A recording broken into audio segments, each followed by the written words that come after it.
तर छत्रपती शिवाजी महाराजांबद्दल अभिनेते राहुल सोलापूरकर यांनी केलेल्या वक्तव्यावर छत्रपती शिवेंद्रराजे भोसले यांनी संताप व्यक्त केलाय। राहुल सोलापूरकर हे महाराष्ट्रामध्ये पेटवण्याचा उद्योग करत आहेत।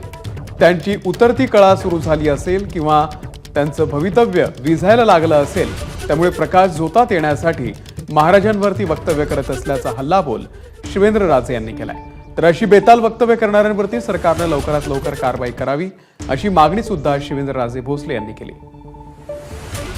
फ्लॅश होण्यासाठी ह्यांचं आता जर ते कलेचं उतरतही लागलं असेल तर समाजामध्ये परत एकदा प्रकाश झोतात देण्यासाठी यांनी असं वक्तव्य छत्रपतींवर केलंय का काय माहित नाही, कारण ही एक फॅशन आहे। म्हणजे तुमचं जर सगळं भवितव्य विजायला लागलं असलं तर काहीतरी छत्रपती शिवाजी महाराजांवर किंवा संभाजी महाराजांवर असं काहीतरी बोलला की आपापल्या समाजामध्ये तुमचं हे जे नाव होतं अचानक ही एक फॅशन झाली आहे। मागं पण मी बोललो होतो आणि ह्यांच्यावर कार्यवाही कायदेशीर जी असेल ती झाली पाहिजे।